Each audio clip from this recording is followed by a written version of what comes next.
Radio for the Merrimack Valley, WHAV. Open mic!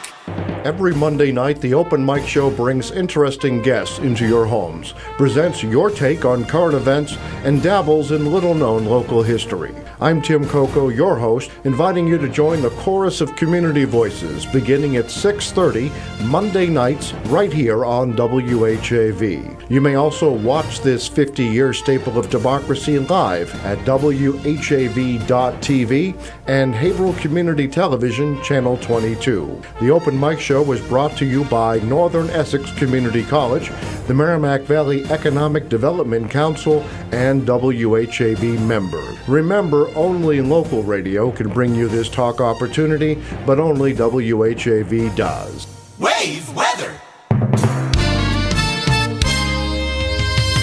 I'm WHAV meteorologist Gary Best with Wave Weather. For the Merrimack Valley, increasing clouds expected through the night. Temperatures upper 20s to low 30s may rise a bit by morning. And then during the day on Tuesday, mostly cloudy skies. Temperatures up near 40 or so. Rain showers at night, 35 to 40. Showers ending Wednesday morning. Breaking clouds during the afternoon. Temperatures up in the 40s. Partly sunny, cooler on Thursday. I'm Gary Best. Your next Wave Weather coming up in 30 minutes.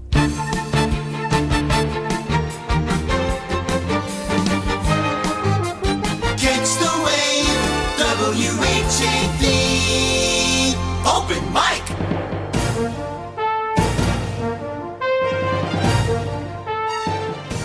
From the Edwin B. Johnson Newsroom, WHAV presents the Open Mic Show with Tim Coco. Make your voice heard. Call 978-374-1900. That's 978-374-1900. Or email tcoco@whav.net. Good evening, everyone. This is the Open Mic Show. I'm Tim Coco, your host. Nathan E. Webster III is in Master Control producing. All right, largely open lines tonight. We still have some prizes to give away. We do have a guest by telephone at 7:05 right after the news, and that will be former Open Mic Show host and former Groveland Health Board member Jack Bevelaqua. Jack is going to offer his thoughts on the situation involving Groveland selectwoman Betty Gorski. As you may know, Gorski was fined $2,500 by the State Ethics Commission last week for her role in threatening, and we'll get the exact language in a moment, police chief in that town over reinstating her son to a job as Groveland police officer. Now, I had an extensive discussion with Mrs. Gorski this afternoon, and I will report on that, and you'll hear it all day on the news tomorrow, but I'll report on that during the program. She has, in essence, not decided whether or not to appeal, but she did bring to WHAV's attention some mitigating factors, and we'll discuss that. Now, if you want to know why we're discussing Groveland, selectwoman Betty Gorski, and what does that have to do with our usual Haverhill themes or communities that are served by WHAV, either by cable television or radio, the reason is Betty Gorski has a long Haverhill history. Long-time Haverhillites know that she was involved in Haverhill Beef. Her husband ran the business. She was technically treasurer of the corporation for 13 years. She was former assistant to Haverhill Mayor John J. Guerin, and she was formerly an aide to former State Senator Jim Jajuga. And not to mention a little incident 5 years ago, and it's hard to believe it's been 5 years, when Groveland Community Television banned WHAV from its airwaves for, quote, saying unflattering things about the town. Now, we have never established who gave all of those orders, and frankly, our allies at the Haverhill Gazette at the time and the Eagle Tribune expressed as much concern about it as WHAV did because of the threat to First Amendment freedoms. So that will be a theme of some of tonight's program. And again, former Open Mic Show host Jack Bevelaqua, who is a former Groveland Board of Health member, will be on the program by telephone at 7:05 tonight. You can watch the Open Mic Show for the next 2 hours, and of course you can hear it as well, at Haverhill Community Television, HC Media, Channel 22 in Haverhill. You can also watch on your computer or smartphone at whav.tv. Now, we're having some problems with our video feed, although it appears to be working fine at the moment. I'd like to show you the spinning wheel on my computer to show you what I'm seeing, but otherwise it seems like it's working. Of course, you can listen to WHAV 24 hours a day, 7 days a week on AM radio 1640. On, of course, the internet, whav.net, and on cable television, usually the audio in the background behind those community bulletin boards, Andover Channel 8. And just let me digress for a moment. I had an email conversation with Wes Murphy at Andover's Channel 8, and he does confirm Andover continues to run WHAV. Now, Channel 8 in Andover is a very, very busy television station. And as a result, we're not on as often as we might like, but of course the people of Andover get to watch all kinds of great television programs. So we're on, catch us when the bulletin board is on. Of course, Haverhill, Channel 22, Methuen, Channels 8 and 22 on Comcast, Channel 32 on Verizon Fios, and in southern New Hampshire, Plasto, Channels 17 and 23, Sandown, Channel 17. Methuen's Channel 32, by the way, can be seen statewide in those communities that have Verizon Fios. Again, largely open lines, except for a couple of these news items. Call me at 978-374-1900. Again, 978-374-1900. If you're watching on television, the phone number is almost always on the screen. If you're shy and you'd like or would like to send me something somewhat anonymously, you can email me at tcoco, T-C-O-C-O, at whav.net. Or you can use the message board below the TV screen at whav.tv and send messages there. When it comes to prizes, however, you have to talk to me. So get over that bashfulness, and here's some good reasons why. First of all, we're taking January birthdays and anniversaries for another couple of weeks. If you know someone who's having a birthday in January or a couple that's having an anniversary in January, now's the time to call and wish them happy birthday or happy anniversary, because they could win a free 7-inch cake from LBD's second-generation Italian bakery, 140 South Main Street in Bradford. Now, LBD's has been with WHAV much of the year. This is their generosity. They provide the cakes free of charge. All you have to do is have the recipient's name drawn from the hat, literally, at the end of the month, and we will provide you with a letter from LBD's, from WHAV, on behalf of LBD's second-generation Italian bakery. Now, of course, someone is dialing me on my cell phone. Those of you who know that number, I can't put you on the air from that. So keep that in mind. Dial 978-374-1900. Okay, so besides free cakes from LBD's second-generation Italian bakery, we have this great gift that our producer, Nathan E. Webster III. We like saying his name fully because it sounds so formal. It's like he was a baron in England or something once. Nathan E. Webster III. But anyway, a few weeks ago, you may recall, if you're a regular viewer or listener, Roxanne Dent appeared on this program, and she read from her book, The 12 Days of Christmas.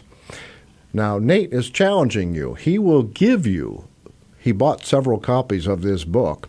He will give you one of those copies absolutely free of charge if you can name 3 characters from the book that were mentioned by Roxanne when she was on the program. This is a way of getting into the story, mention 3 characters, and you might recall that I even kind of joked about one of them. So it really isn't that difficult, and you too could win this free book, courtesy of our producer, Nathan Webster. But it doesn't stop there. You could receive a $10 gift certificate to Kimball Tavern Antiques, corner of Salem and South Main Streets in Bradford. It's a 3-part question, so listen carefully. 3 parts. Now, you don't have to send in a box top or anything, any purchase necessary. All you have to do is answer these 3 questions. There was a Christmas party in Haverhill before the Santa Parade began 50 years ago, and in lieu of the Santa Parade. And that party was held at first where? Where was it first held? First question. When it became so large, it had to move somewhere else. That's your second question. Where was the second location? And finally, who played Santa Claus? Now, this is a bit of a trick question because if you're a long-time listener, you actually have received a number of clues already if you've been listening to the program. So again, before the Santa Parade began in Haverhill 50 years ago, there was another activity. It took place where? Became too large and moved where? And who played Santa Claus? You could win a $10 gift certificate, same as cash, to Kimball Tavern Antiques. All right, I know that Marcel was listening last week. She had some thoughts, and she is doing her research. You know, Marcel is the champion.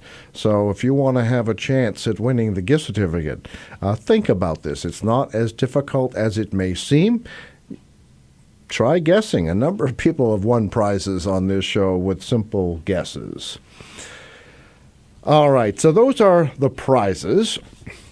Let me tell you another news update involving one of our listeners. Longtime listeners know, and he calls in almost every week, Brian Langlois. He is blind. His wife passed away earlier this year. She was also blind. And his boyhood home ended up being demolished. I suppose that was better than him having the city demolish it and losing the money from the sale of the property. But nevertheless, it's been a very stressful, pretty difficult year for Brian Langlois. And then to top it off, his life savings were contained in a safe in his home. Those were stolen, the safe and all. So I had a discussion this afternoon with Lisa Corr. Many of you may know Lisa. Her last name is spelled C-O-R-R. She is a real estate agent with Coco Early Real Estate, no connection to me. I'm not in the real estate business, and we've often tried to find out what common relatives we have. But nevertheless, Lisa Corr, she lives in Haverhill, and she is setting up a fundraiser for Brian Langlois. And we haven't determined all of the details yet, but it's likely to be in January. Now, the first challenge is to find a location for this. If any of you have contacts, we'll provide you with information. You can call either the radio station or you can contact Lisa Corr directly. But she's looking at perhaps the VFW or the MBATs or the Elks. If one of you has a contact there, certainly be appreciated. This is a charitable event. Again, let me tell you a little bit about Lisa. So she lives in Haverhill. She even more interestingly, she once worked for the city of Haverhill. She left about 15 years ago, but she did work for the city's water department for about 15 years, and now she's in real estate. She works out of the Bradford office of Coco Early, and she has known Brian for about 15 years, and she's looking at an event in January. An account will be set up at Haverhill Bank to do this. Now, curiously, we're still trying to investigate this. Curiously, someone in California has created a GoFundMe.com account for Brian, GoFundMe.com. And the problem is we haven't been able to verify that person's identity. It's probably all on the up and up, but until we know, I'm suggesting that you stay away from the GoFundMe account, and we'll try to verify that information. If you would like to help either organize the fundraiser, contribute to it, volunteer for it, please call 978-374-1900. You won't have to be on the air if you'd rather not. Nate will take your information, and we will get that to Lisa Core. If you'd like to write to Lisa directly, and I see something is interrupting our feed, so I'm not sure if you're going to get all this just yet.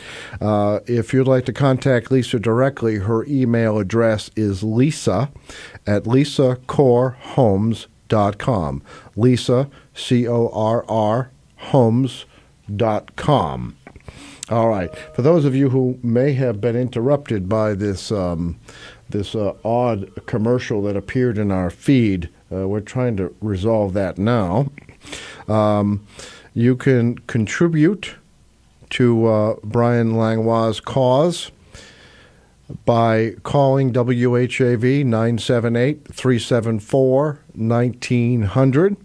Lisa Core is organizing something likely to be in January. If you have a good location in mind, free, possibly, you can write to Lisa directly, also at lisa@lisacorehomes.com. All one word, Lisa, C-O-R-R, homes, plural.com.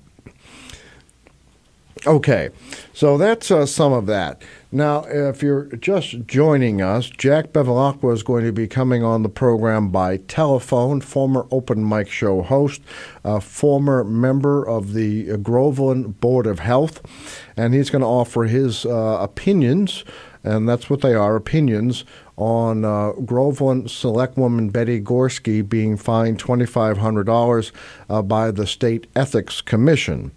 Now, this isn't on our news yet, but I can tell you I spoke with Betty Gorski just this afternoon, and she told WHAV that she hasn't yet made a decision about whether to appeal the $2,500 fine. She has 30 days to do so. But she did point out that there were other charges against her that were dropped. And in fact, the Ethics Commission criticized the police chief in Groveland for using the threat of a complaint to the Ethics Commission to try to force the remaining selectmen to give him what he wanted. The Ethics Commission said, although he was not before them, they believed his behavior was egregious, in their words. Now, again, why are we talking so much about a Groveland selectwoman? Well, she has many Haverhill ties, many regional ties. She is a former aide. She was an aide to former Senator James P. Jajuga, who's now a Methuen city councilor and, of course, represented the entire area when he was in the state Senate. She was secretary of Haverhill Beef Corporation. This is a corporate position. When her late husband owned that business for 13 years, right there on Merrimack Street. And in fact, it was the Gorski family that moved it from Winter Street to downtown many years ago. Her late husband, Barry, was a retired state police officer. So again, many local Haverhill connections. But I'm wondering if Nate is ready to take a break. He seems to be on the phone right now, so I guess I can keep talking. We have 3 prizes up. Wish someone a happy birthday or a happy anniversary, and you could win a free cake, your choice of vanilla or chocolate, from LBD's Second Generation Italian Bakery in Bradford. All you have to do is wish someone who's having a birthday in January a happy birthday, or a couple having an anniversary in January a happy anniversary, and tell me this on the air, and their name will automatically be entered into the hat for a birthday cake. Kimball Tavern Antiques is offering a $10 gift certificate, same as cash. Kimball Tavern, corner of Salem and South Main Streets in Bradford. If you can answer these 3 questions, all 3 are required. Before the Haverhill Santa Parade kicked off 50 years ago, there was another big Haverhill event. It was a Christmas party, and it took place at first where? First question, where did it start? When it became too big, it had to move. Where did it move to? Second question. And who played Santa Claus at that event? Third question. All right. Finally, before we take a break, Open Mic Show producer Nathan E. Webster III bought several copies of Roxanne Dent's book, The 12 Days of Christmas. Roxanne read from this book a few weeks ago on this program. In order to receive this book absolutely free of charge, all you have to do is name 3 characters that Roxanne mentioned when she read from the book about 3 weeks ago. All right, let's take a brief break. At this hour, you're going to hear about this day in Massachusetts history, and then we'll be back with more of the Open Mic Show after that. Open Mic! Tim Coco and the Open Mic will be right back. Get in on the action. Call 978-374-1900 or email tcoco@whav.net. If you are enjoying this program, please consider making a donation right now. Your donations to not-for-profit WHAV help keep these vital community services on the air. Donate online at www.whav.net. Phil Christie here. Still not sure when your favorite features are broadcast? Check out the What's On page at www.whav.net for complete listings. Catch the wave! This is Tom Hartman inviting you to tune into the Tom Hartman program on WHAV every weekday beginning at noon. I'm here 3 hours a day, 5 days a week, taking your calls live and providing all the news you need to know. The Tom Hartman program is your media support group for we the people. Again, please join me weekdays beginning at noon right here on WHAV. Remember, only local radio can bring you this progressive talk opportunity, but only WHAV does. Today is December 15th. On this day in 1851, a group of evangelicals from several Boston churches founded the first Young Men's Christian Association in the United States. Modeled on the YMCA in London, the chapter intended to safeguard young men who came to Boston from the vices of city life. It offered a safe gathering place, opportunities for exercise and socializing, Bible study classes, and prayer meetings. Future evangelist Dwight Moody, who arrived in Boston in 1853 from his family's farm in Northfield, wrote home about the Y, a place where he could read all the books I want free and hear smart men from Boston lecture. In 1896, the Boston Y opened an evening institute for working men, the origin of Northeastern University. For more about this and other Mass Moments, go online to massmoments.org. Brought to you by the Massachusetts Foundation for the Humanities.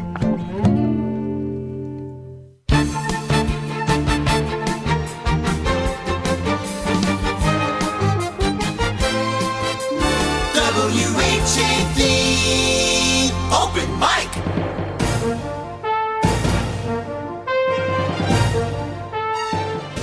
From the Edwin B. Johnson Newsroom, WHAV presents the Open Mic Show with Tim Coco. Make your voice heard. Call 978-374-1900. That's 978-374-1900. Or email tcoco@whav.net. Welcome back to the Open Mic Show, a 50-year staple of democracy in the Merrimack Valley. This hour of the Open Mic Show is being brought to you by Haverhill Bank, just one bank. All right, safety officer, WHAV safety officer Dave just called during the break, and he had some thoughts on the grave of the Countess in Rocks Village in Greenwood Cemetery, and he is challenging, yes, listen in carefully, he is challenging David Goudsward to tell us something about, and this is one of David's favorite topics, about the mystery of the moving stone, the Countess's stone. Now, I can tell you some things about the stone and actually why it's not in the cemetery at the moment. But Dave says, if I've got this correct, and he can call back, Dave, the safety officer, says that people notice some supernatural happenings at the Countess's gravesite, where the stone would appear to move from time to time. So since he knows David Goudsward, who is a horror writer, looks at these paranormal events, he thinks Dave might have some insight.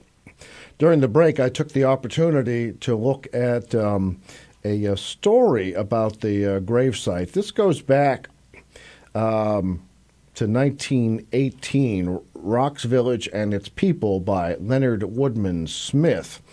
And he kind of sets the tone. Rocks Village was a bustling place, and its life extended to remote parts of the section. But the life story of the hamlet is the most interesting part. The shoe industry that makes Haverhill known in a large part of the world had its beginning here, but soon was transferred to the town's center. I don't think I knew that. So the shoe industry started out in Rocks Village, moved to the town center. Mr. Rufus Chase, Mr. Maynard, and the two Elliott brothers, George and Samuel, transferred their shoe business and moved into town for their residence also, where the increase in trade brought wealth to them as it had done for many others. They were among the pioneers in this great industry. Romance also had its share in the town history. The fine old colonial home that for many years was the home of Dr. Keniston was also the birthplace of the Countess, the subject of one of Whittier's poems. Let's see. Mary Ingalls, daughter of Henry and Abigail Ingalls, was born January 1786. Her paternal grandfather was the Reverend Payne Wingate. The French Revolution in Guadeloupe drove many into exile. 17 of these exiles landed in Newburyport in 1792. All right, so the Count fell in love with Mary Ingalls, married her March 21st, 1805. The Count was said to be tall and very fine-looking. Whittier in his poem calls Mary Ingalls the pick of the village. Her wedding dress was pink satin with a white lace overdress, and she wore white satin slippers. The Countess, however, lived but a few years. Her burial place in Greenwood Cemetery has the old-time slate headstone with the following inscription. Let's see. She was the wife of Francis Vipart, and someone will yell at me if I've said that wrong, of Guadalupe, died January 5th, 1807, at age 21. All right, so there's some interesting history about the Countess's gravestone, but interestingly enough, history about Haverhill shoemaking. Let's go to the phones. You're on the Open Mic Show. You never know who you're going to get when you mention the names. All right. Mention what names? Mine, for instance. Well, the two Daves here. Dave, the safety officer, has challenged you. I have heard. All right, to tell us if you know anything about the moving stone, other than the fact that it's been moved into storage. I think he's referring to... as you know, that's a sore spot with me, so we'll leave that one right where it is. Well, I'll get to that in a moment, too, maybe after the news. But, so, have you heard of these paranormal happenings with the gravestone moving? It's basic myth building 101. The whole story starts with when Whittier was still a major literary draw in the area, and people would come to see the house and the grave in the Amesbury house, and they would go out to the Rocks Village Cemetery where the Countess is, of course, buried, and they would chip a piece of the stone off as a memento. Okay. And it got so badly damaged that they erected a large metal, I guess, mesh cage around the stone to protect it from the tourists. And as it sat there years and years and years, and Whittier sort of declined in popular literature, people started seeing the cage there, and the story changed. And instead of it being a cage to keep tourists out, it became a story about what's the cage keeping in. Oh, isn't that interesting? Interesting. And that's the same time you see the moving headstone story. That's when you start seeing the Countess walking back to her home in Rocks Village on the anniversary of, depending on which story you're using, her birth, her death, Halloween. They've all been used. So that's basically where it starts. This is actually a great subject. I'm going to thank both Daves for bringing some things into this. First of all, I was not aware, and I guess I'm ashamed to say, I was not aware that the shoe industry started in Rocks Village and then moved downtown. I was not aware that there was any thought that the cage was to keep something in the grave. I will say that Barney Gallagher, the late Barney Gallagher, my former boss, he arranged, and this tradition continues to this day, he arranged to have a Valentine's Day love story exercise at the grave because of this great love story involving the Countess, who died at only 21 years of age. Maybe that helps add to the paranormal story here. Oh, absolutely. The problem I have is I'm not sure I know where the grave is anymore because of the stone being taken down. Okay, well, we're going to have to go to news, and maybe David can call us back later on the program if he's interested. But the grave stone is actually in a barn right now on the Kimball Farm property. Apparently, Mrs. Kimball is the sole remaining trustee of that cemetery, and for safekeeping, the stone was moved. I'm hoping somehow or another we can get that back, repaired if necessary. That would be a project I'd like to see some of these little non-profit groups in town do instead of putting up giant shoes and other nonsense like that.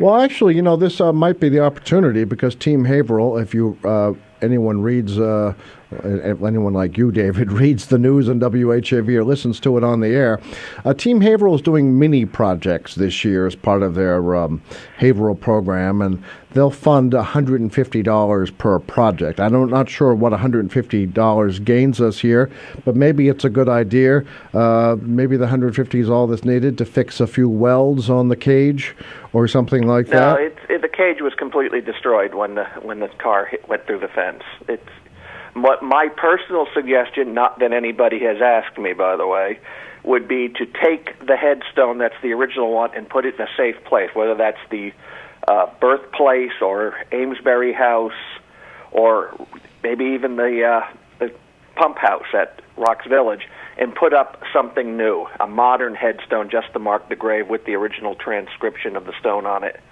I wonder if we had one in Rocks Village who'd like to comment on that. That's an idea. All right, Dave, I'm afraid we're late for news, though, but I'm going to thank you, Dave, Open Mic Show historian, and Dave, our public safety officer on the program. By the way, those two themes come together because David Godswood essentially said, my tie is dangerous. I have snowman I did tie. not say dangerous. I may have suggested toxic, but not dangerous. And his comment on our Open Mic Show board. All right, David, stay tuned. We really appreciate your input. Good talking to you. Thank Talk to you later. Bye. All right, we're going to news. After the news, Jack Bevelaqua, former host of this program, is going to offer some of his opinions on the Ethics Commission's decision to fine Groveland selectwoman Betty Gorski $2,500. Betty Gorski has many Haverhill ties, and so it's a relevant story, a relevant, not irrelevant story for the Open Mic Show. So please stay tuned. There seems to be a lot more happening, and thanks to all who brought up some great topics tonight. We'll be back after the news. Open mic. Tim Coco and the Open Mic will be right back. Get in on the action.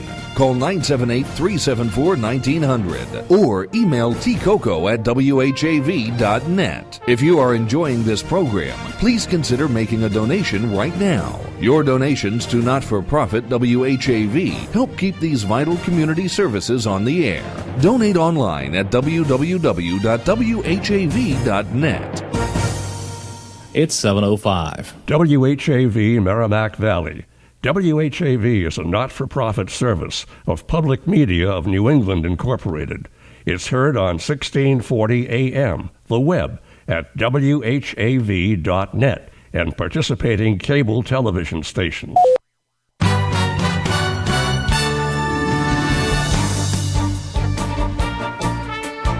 Here's what's happening in local news. Haverhill City Councilors are expected to hold a public hearing on revised plans to redevelop a vacant storefront warehouse apartment property submitted under a repetitive special permit application. The application from Carrie Fronduto, trustee of 13 High Street Realty Trust, would modify earlier plans to convert the existing building into 7 multifamily apartments downward to 6 units and to provide 9 parking spaces in a lot across the street also owned by the Realty Trust. The plans have been approved by the Haverhill Planning Board. The council hearing for the revised special permit has been postponed twice since the original November 18 hearing date out of concern for time and agenda length for other matters before the council. The Haverhill City Council meets at 7 p.m. Tuesday in council chambers at Haverhill City Hall. Groveland selectwoman Elizabeth Gorski has been ordered to pay a $2,500 fine for, quote, using or attempting to use her official position to secure for herself or others unwarranted privileges which are of substantial value, end quote. Gorski previously served as an aide to former Senator James P. Jajuga, who was also fined $2,500 this year for late disclosure of his drug lobbying work. The Massachusetts State Ethics Commission issued the decision and order following a public hearing regarding allegations that Gorski violated the state's conflict of interest law by taking certain actions after Chief of Police Robert Kremelowitz placed her son, a Groveland police officer, on administrative leave. In its decision, the commission found that Gorski committed a single violation by, on one occasion, threatening negative employment action against the chief and deputy chief of police. The commission, however, ruled its enforcement division failed to prove any of its other claims against Gorski. Gorski has 30 days to pay the civil penalty or file an appeal in Superior Court. For more in-depth coverage, visit whav.net. Arthur T. Demoulas completed his $1.6 billion buyout of the Demoulas Market Basket chain Friday afternoon. Employees and customers alike cheered and took to online social media to laud completion of the deal. Demoulas and family allies formally took ownership of the slightly more than half of the company they did not already own. Quote, "We have gotten word that the sale of Demoulas supermarkets has been finalized. Arthur T. Demoulas and his sisters now have sole ownership of this great company, and we take tremendous pride in saying in our loudest, proudest voice, we are Market Basket," said a post on the website wearemarketbasket.com. It was the second piece of good news this week for employees.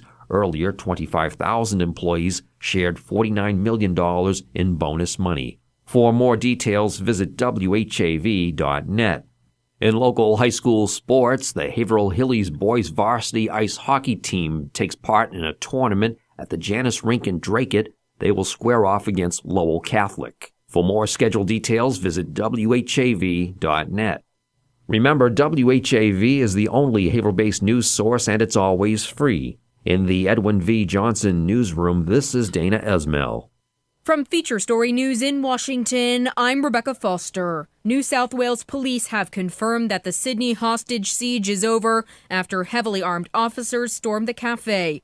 It's been reported 3 people, including the gunman, have died with additional injuries. The alleged gunman, self-styled Muslim cleric Manharan Monis, used hostages to record his demands before posting them on social media sites. I'm one of the many hostages here at the Lint Cafe at Martin Place. We had 3 specific requests and none of those have been met. One is to send an IS flag as soon as possible and 1 hostage will be released. A U.S. Marine has been charged with murdering a transgender woman in the Philippines. The 19-year-old member of the American military faces up to 40 years in prison if convicted of murder. The victim, Jennifer Laud, was found dead back in October. Malcolm Brown reports. Filipino prosecutors say that Joseph Scott Pemberton killed Jennifer Laud on discovering that she was transgender after they'd gone together to a hotel. Evidence against the private first class includes statements by fellow Marines who'd gone out on the town with him following joint exercises with the Philippine military. The case has stirred up anti-American sentiment in the Philippines, which signed a pact with the U.S. earlier this year. The families of some of the victims of the shooting at Sandy Hook Elementary School in the U.S. have filed a lawsuit against the seller, distributor, and manufacturer of the rifle used by the gunman. Nearly 2 years ago, the Bushmaster AR-15 rifle was used by 20-year-old Adam Lanza, who opened fire at a school in Newtown, Connecticut, killing 20 children and 6 educators. William Denzelo has more. Nearly half the families of the victims of the Sandy Hook Elementary shooting have filed a lawsuit that alleges the rifle used as a military weapon and should not have been sold to the public. In a statement, attorney Josh Koshoff said the AR-15 was specifically engineered for the United States military to meet the needs of changing warfare. Along with the manufacturer, the families have also named the firearm distributor Camfor and Riverview Gun Sales, the store where the weapon was bought back in 2010. Mexican police forces in the city of Chilpancingo have clashed with demonstrators protesting the disappearance and likely massacre of a group of student teachers. The incident reportedly left 8 police officers and 13 protesters injured. Andrea Arenas reports. The protesters were organizing a concert to support the 43 student teachers who disappeared on September 26th. Violence erupted after they had placed barricades out on the street, angering police and causing clashes. Cars were set on fire and 8 police officers injured, 5 hit by a speeding truck and 3 beaten by the crowd. Protesters also say that 13 people, among them relatives of the missing students, were hurt. From bureaus worldwide, this is FSN. Wave weather. I'm WHAV meteorologist Gary Best with Wave Weather. For the Merrimack Valley, increasing clouds expected through the night. Temperatures upper 20s to low 30s, may rise a bit by morning. And then during the day on Tuesday, mostly cloudy skies. Temperatures up near 40 or so. Rain showers at night, 35 to 40. Showers ending Wednesday morning. Breaking clouds during the afternoon. Temperatures up in the 40s. Partly sunny, cooler on Thursday. I'm Gary Best. Your next Wave Weather coming up in 30 minutes. If you want to know what's going on at WHAV, sign up for the free monthly Wavelengths newsletter online at whav.net.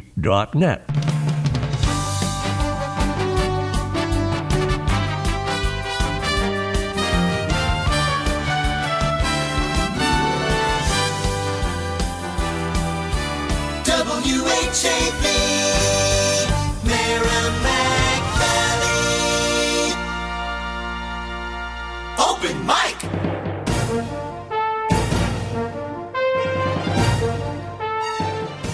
From the Edwin B. Johnson Newsroom, WHAV presents The Open Mic Show with Tim Coco. Make your voice heard. Call 978-374-1900. That's 978-374-1900. Or email tcoco@whav.net. Welcome back to the Open Mic Show, a 50-year staple of democracy in the Merrimack Valley.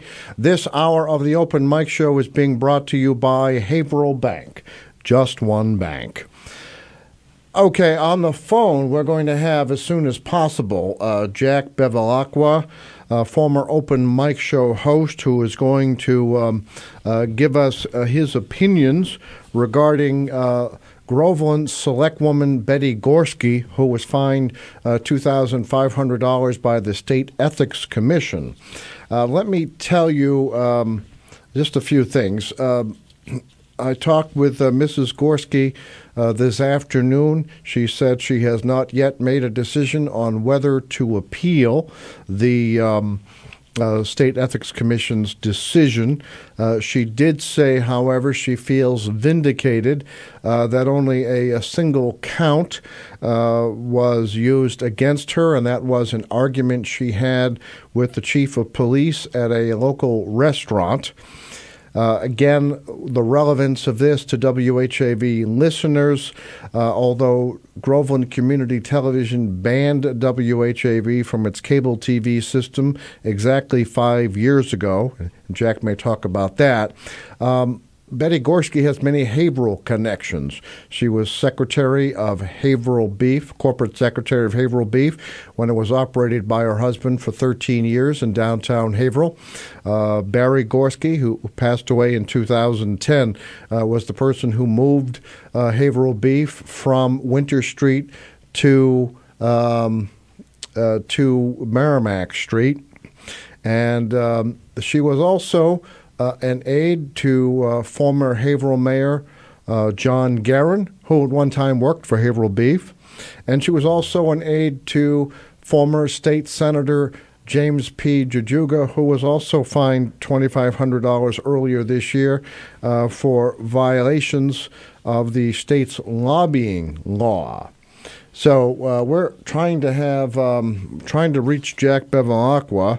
We're told there's no answer on his line. Nate Webster, our producer, will continue to try to reach him. In other news today, I'm sure many of you know, and here's another odd connection. This is how everything is connected around the Merrimack Valley. Former Haverhill firefighter Edward F. Kennedy, Jr., also known as Ted Kennedy, former Haverhill firefighter, he died. And interestingly enough, he is an uncle to Betty Gorski.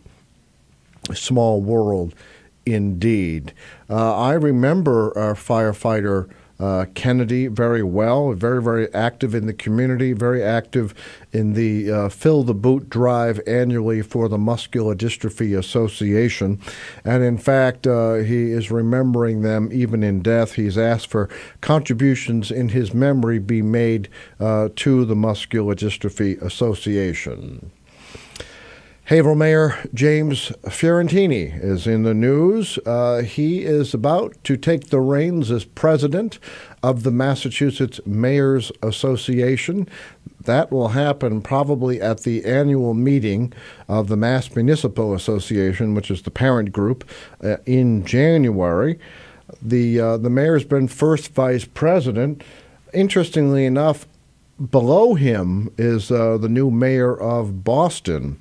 So the mayor is making some headway in working with state officials. The Mass Municipal Association, which hosts the Mayors Association, helps provide data and research on things like the state budget, on local aid calculations, and in fact, the mayor presented on his Facebook page a photograph at the recent holiday party, and again, he's surrounded by lots of officials. So the mayor is helping to make a name for Haverhill as well. All right, looks like we have to take a brief break for Community Spotlight.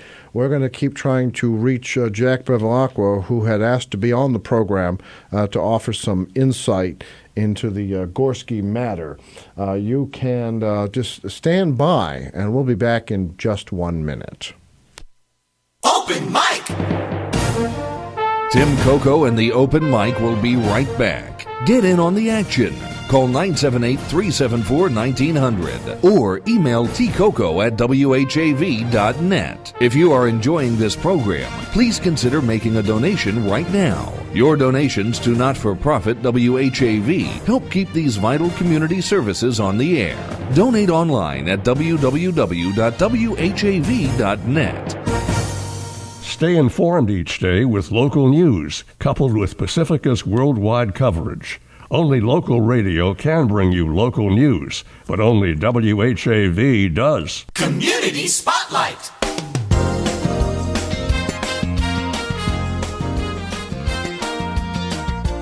The Haverhill Public Library is offering a knit and crochet group. The group meets every second Tuesday of the month at 7 p.m. December's meeting will be Tuesday, December 16th at 7 p.m., 99 Main Street, Haverhill. The group discuss books and socialize with other knitters. For more information, visit haverhillpl.org or call 978-373-1586. Someone you know is on WHAV. To submit or read your own nonprofit announcements, click on the Contact tab at whav.net or email news at whav.net. In the Edwin V. Johnson Newsroom, this is Martha Melendez.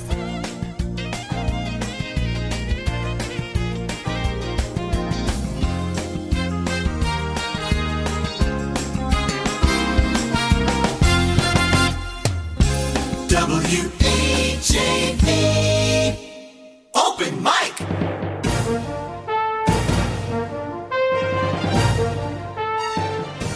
From the Edwin V. Johnson Newsroom, WHAV presents the Open Mic Show with Tim Coco. Make your voice heard. Call 978-374-1900. That's 978-374-1900. Or email tcoco@whav.net. This hour of the Open Mic Show is being brought to you by Haverhill Bank. Just one bank.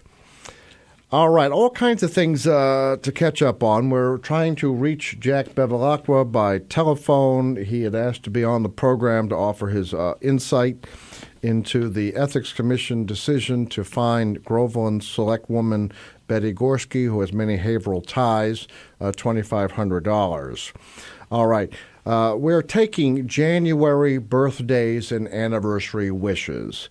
If you're new to this or not quite sure, it's very easy. Just wish someone a happy birthday who's having a birthday in January, or a happy anniversary to a couple that's celebrating in January.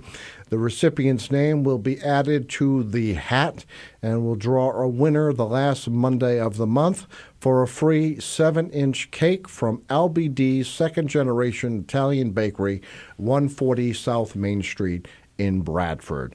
Now, as I've said before, but I really do mean this, I'm so impressed with LBD's. Here's a business that's open at 6 a.m. every day of the week, 7 days a week, 6 in the morning. For some of us, that's the middle of the night.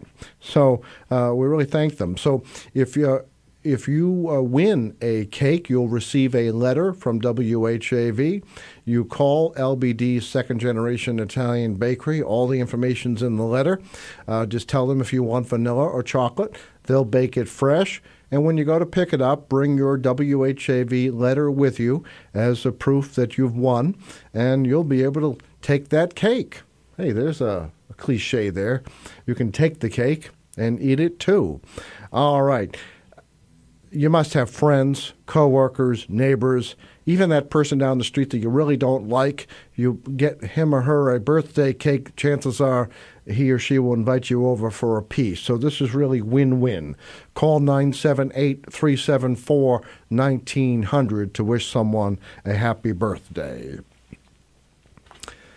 Nathan Webster, Open Mic Show producer, was so enamored by Roxanne Dent, who appeared on the program about 3 weeks ago and read from her book, The 12 Days of Christmas.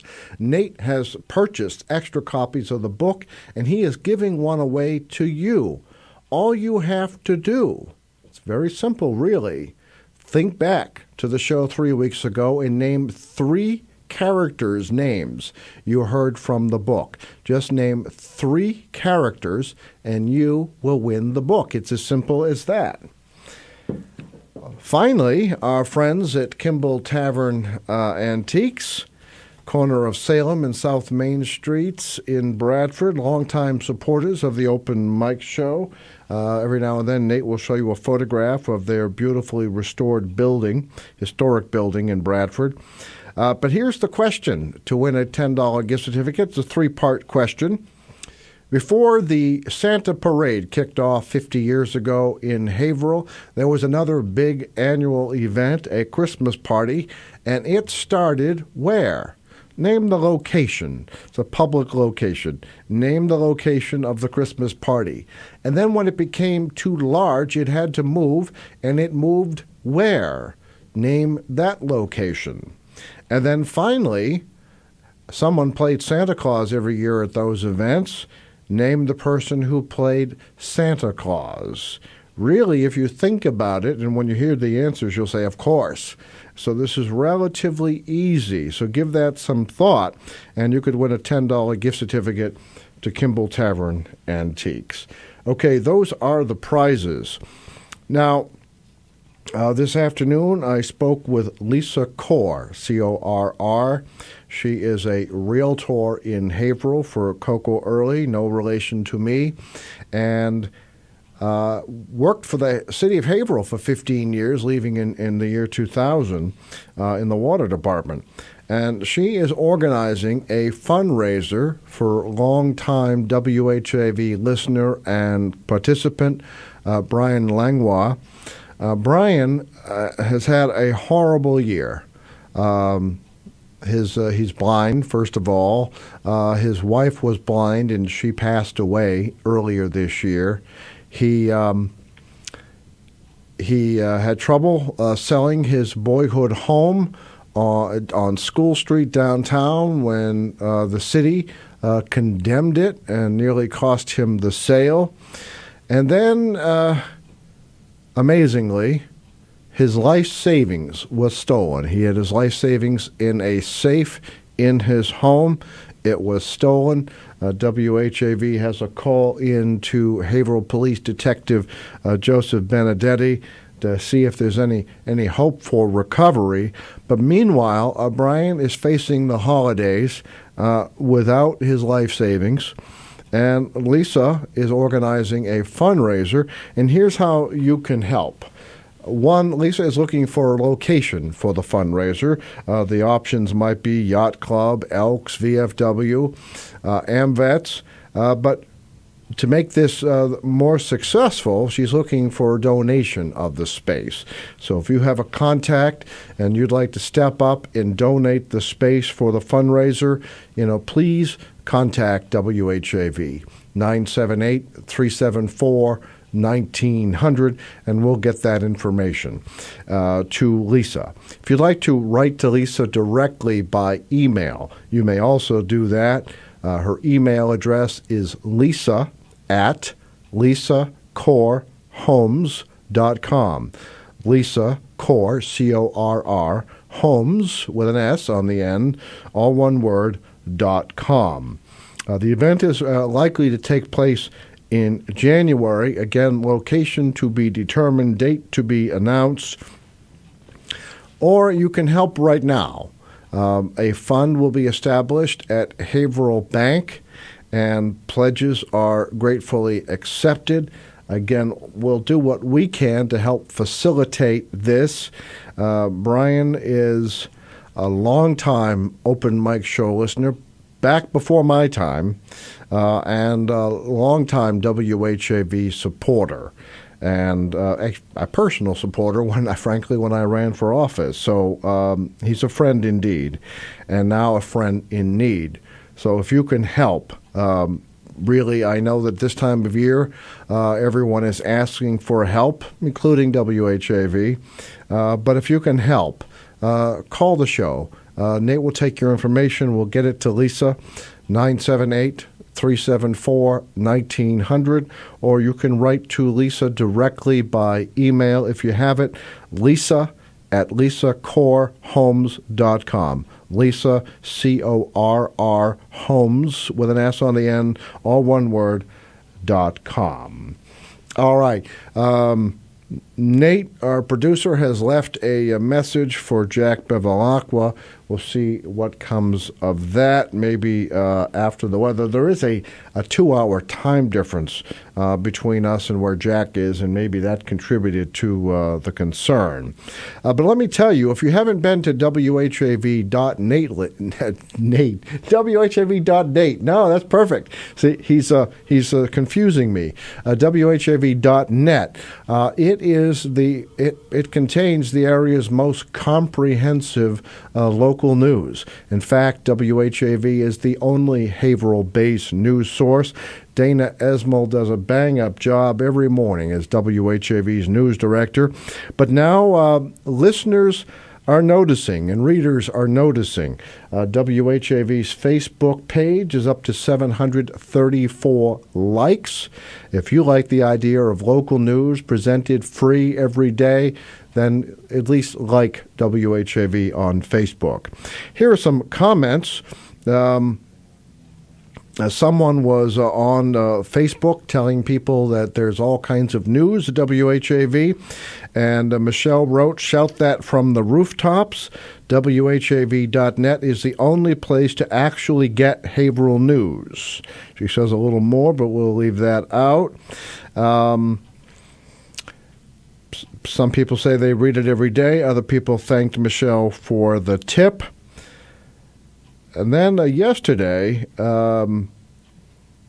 we heard a Groveland resident who wrote to the page. Let me see if I can get that up.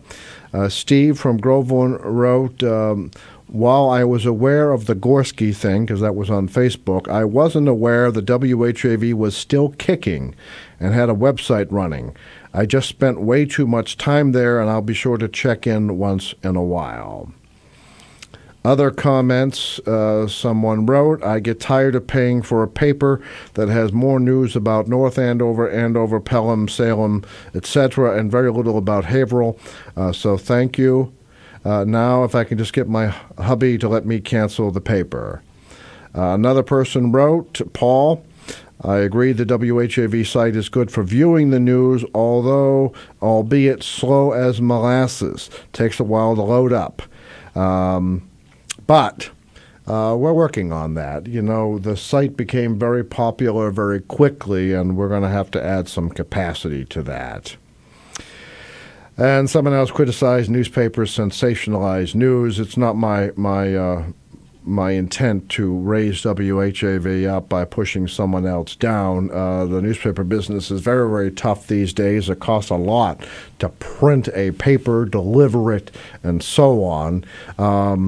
However, I'm not sure that charging on a website is going to save the papers. So free news at WHAV.net, on air and online.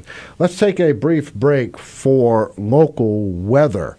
Again, another feature of WHAV, local meteorologists who tell you what's happening here, not in Boston, not on the South Shore, not up in the mountains, but right here in Haverhill. Let's hear their forecast. We'll be back with more of the Open Mic Show after that. Open Mic! Tim Coco and the Open Mic will be right back. Get in on the action.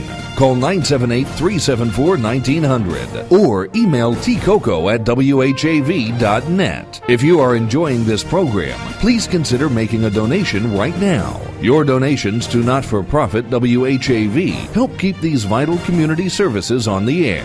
Donate online at www.whav.net. It's 7:32. Would you like to hear the wave on your stereo, or even better, anywhere in your home? Check out the tips for better sound at www.whav.net. Catch The Wave! Those political sound bites you hear on the news are, at best, incomplete and could be misleading or even outright lies. This is David Pakman. Take time to delve into the truth by listening to The David Pakman Show, Tuesday through Friday nights at 8 on WHAV. Lack of logic and reason are exposed on The David Pakman Show as newsmakers collapse under cross-examination. Remember, only local radio can bring you this talk opportunity, but only WHAV does. Wave weather!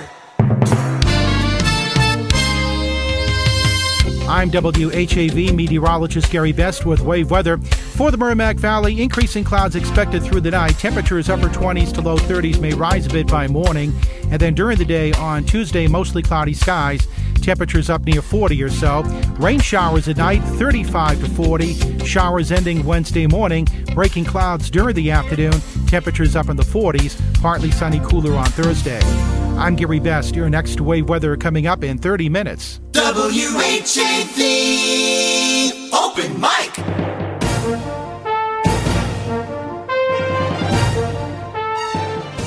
From the Edwin B. Johnson Newsroom, WHAV presents the Open Mic Show with Tim Coco. Make your voice heard. Call 978-374-1900. That's 978-374-1900. Or email tcoco@whav.net.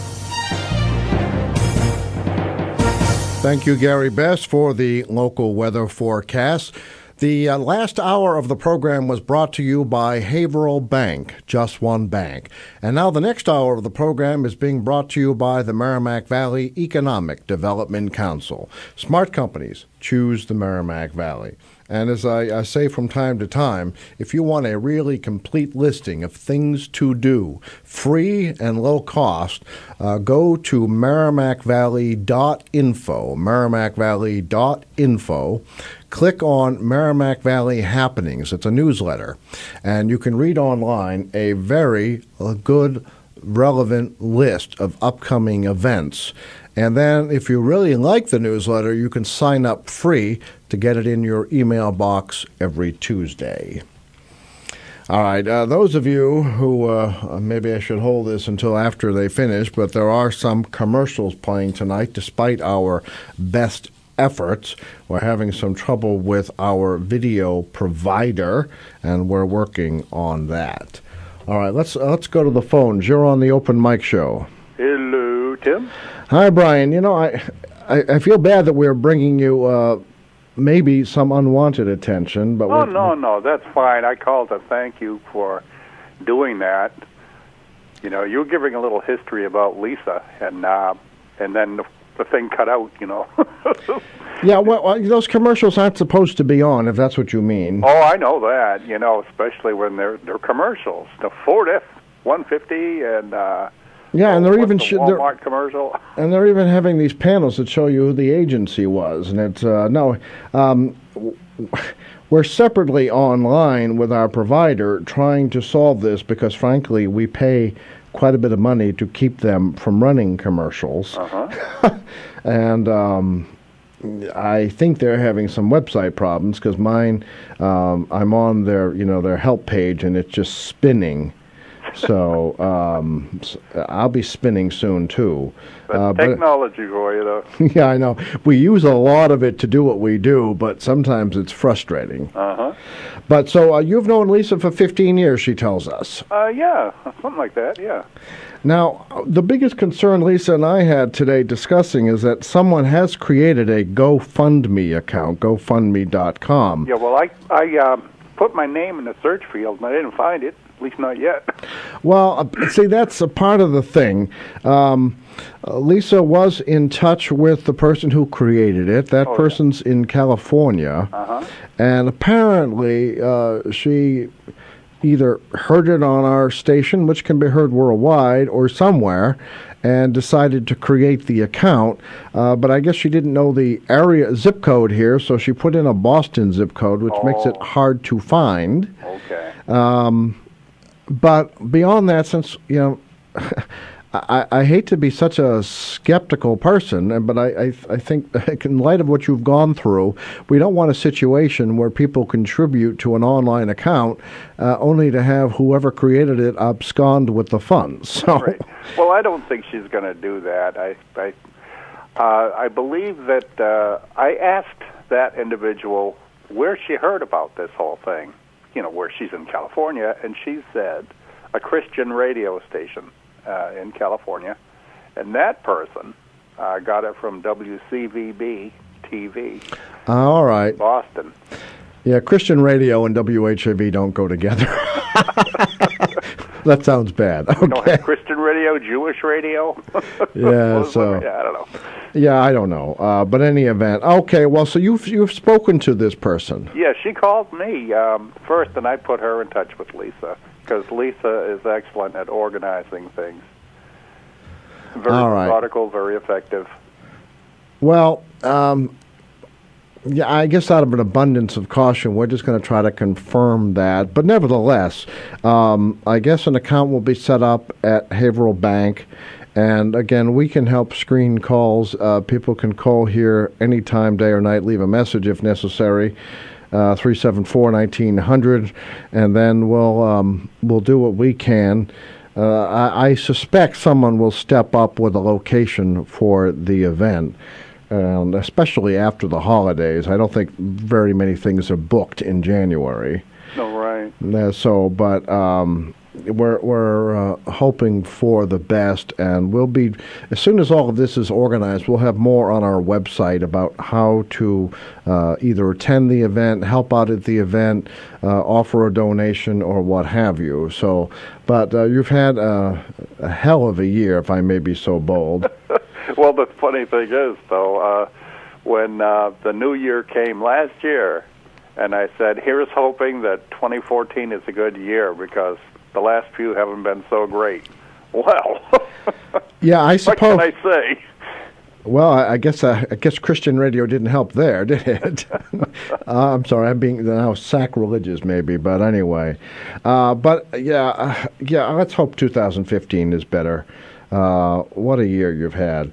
But I do have a call in to Detective Benedetti. Oh, yeah. I haven't spoken to him in just about a week, but, I gave him a clue that I found here, and, and he's doing his thing. You know what happens is these detectives, sometimes they get other things thrown at them that they have to work on to, another priority may have jumped in. No, yes, considering that WHAV runs police news every day, and frankly, that's some news I'd rather we didn't have in order to report. But just today, another one, a 30-year-old was charged with child rape.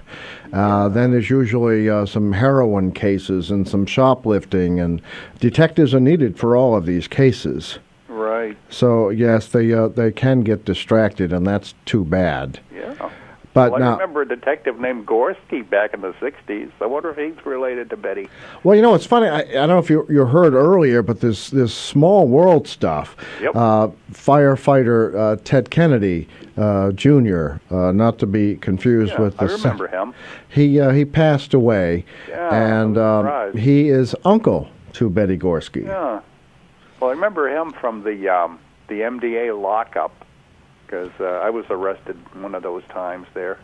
Oh, okay. So this is the get locked up, pay the bail for charity. Yeah, where you call people and put the arm on them for some dough to get you out of jail. Oh, yeah, and I give out my number every week, don't I? Yes, you do. Yeah, I've been called a few times. And I'm surprised though one of those times wasn't by me, too, because I'm calling everybody who I can think of. Oh, okay. Out of the lockup. Well, you're so good to the community. Yeah, and actually he remembered the Muscular Dystrophy Association. He's asking, his family's asking that contributions in his memory be sent there rather than, flowers or what have you. And that's a very nice thing. Indeed it is. But when I was talking to Betty Gorski today, she said, apparently he has and I've already forgotten the connection, another nephew or niece or family member, cousin with muscular dystrophy. So this was a personal cause to him, not just an annual firefighter's cause. Yeah. Well, I got a friend with MD, and there are 40 different types of MD that they have. So. Yeah, I remember watching years and years and years and waiting for that last hour of the show where Jerry Lewis sings "You'll Never Walk Alone." I think that's what it is, right? I don't know. Yeah, so, well, it's one of those things. But in any event, you have any birthdays or anniversaries? Well, I would. My anniversary and my wife's birthday. But, now we're defuncted. So... I don't know. I don't think there's any rule against celebrating. Well, I already have somebody in anyway, so I'm kind of hoping that she'll win. Well, Nate will make a note anyway, and we'll decide how to handle that. How's that? All right. And anyway, if you win the cake, you can always invite people over. Nate, put that fork down. You think that the 7-inch cake is going to go very far with me around? Oh, okay. Well, Nate already has his plastic forks out. I told him to put them away. Okay. Anyway, well, what's your favorite flavor, vanilla or chocolate? Well, it'd have to be vanilla. It has to be vanilla. Yeah. All right, so we'll keep that in mind. All right. Glass of milk on the side, I guess. Perfect after-school treat, too, huh? All right, then. Anything else on your mind? No, not a whole lot. Oh, well, keep us posted if anything else happens, but... I sure will. We'll have, again, as soon as we have some of the details, we're going to ask listeners to help and either, like I said, attend the fundraiser, contribute to the fundraiser, volunteer a location, or volunteer, some hands to carry things and what have you. That would be great, because, I remember several years ago, and Lisa may have been one of the organizers, I don't know. But there was a young woman who used to work at the 99, and she didn't have adequate insurance to cover these sudden medical issues that came up. Oh, no. And those medical issues will be with her for the rest of her life. Oh, that's terrible. And they did a great job. In fact, they used the MVETs back in those days, and there were so many people there that they were concerned about how many people were in the building at one time for the fire codes. Oh, right. And I was talking to the girl's father, and he says, well, half the police force is in the building right now. Well, yeah, maybe we thought that was cool. Maybe we can count on that as well. Well, actually, it might be nice to have a fire truck outside with a flashing light to call attention to it, but I'm not sure that's an appropriate use, but we'll see. All right, well, thank you very much, and we really do wish you the best, and hope this all comes together. Thank you, sir. All right, thank you so much. I'll be talking to you. Take care. Bye-bye. Bye. All right, Jack Bevelaqua is standing by. I'm going to ask Jack if he can hold just a little bit longer so we can go to a movie review this hour. And then we'll be back with more of the Open Mic Show and Jack Bevelaqua after that. Open Mic! Tim Coco and the Open Mic will be right back. Get in on the action. Call 978-374-1900 or email tcoco@whav.net. If you are enjoying this program, please consider making a donation right now. Your donations to not-for-profit WHAV help keep these vital community services on the air. Donate online at www.whav.net. Phil Christie here. Are you listening to WHAV on cable television? If so, join WHAV in thanking the board, staff, and members of your local public access channel. Merrimack Valley Happenings is your weekly guide to economic news and cultural events. It's a quick read about local business, the economy, and higher education. It also features an all-in-one calendar of business, cultural, and recreational events. View Merrimack Valley Happenings online or sign up for a weekly email at merrimackvalley.info. Catch the wave! Suspense, a weekly anthology of notable melodramas from stage and screen, fiction and radio, presented every Monday night to bring you to the edge of your chair, to keep you in suspense. Listen to the new Suspense with a company of Hollywood actors and surprising guest stars, Monday nights at 10, with encore performances at 1 a.m., right here on WHAV. Remember, only local radio can bring you this feature opportunity, but only WHAV does. This is Take Two Movie Review. I'm Mike Friend. This week, The Hunger Games are over.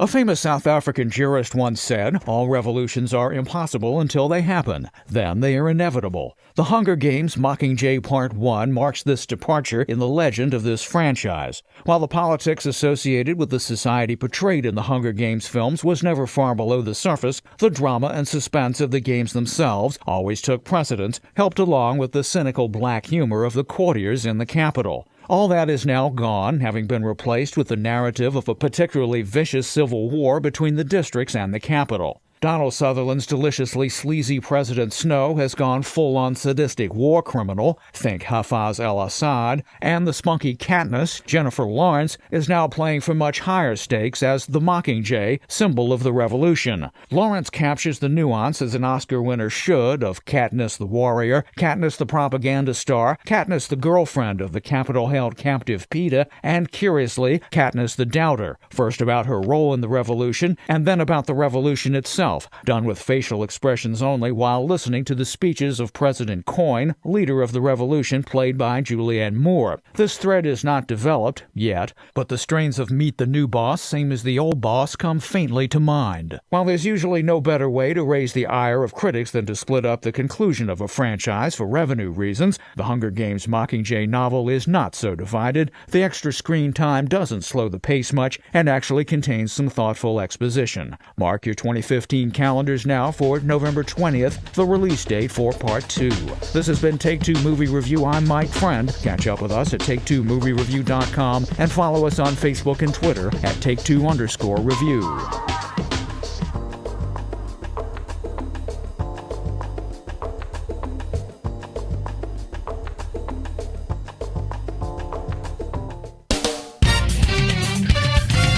Some gold favorites, the most music. Catch the wave. WHAV. Open mic.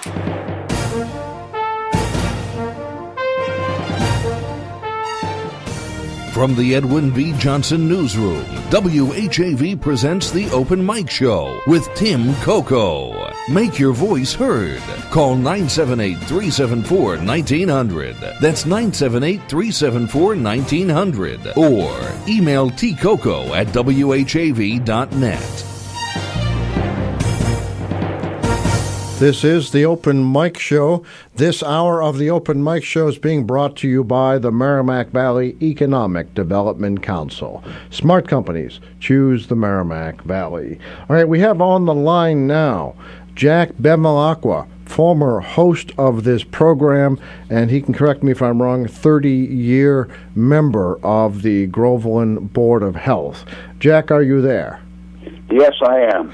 All right. Jack, 5 years ago, I think exactly 5 years ago on this program, you were raising certain concerns about the Board of Selectmen in the town of Groveland, and then WHAV and the Open Mic Show with it were banned from Groveland Public Access Television.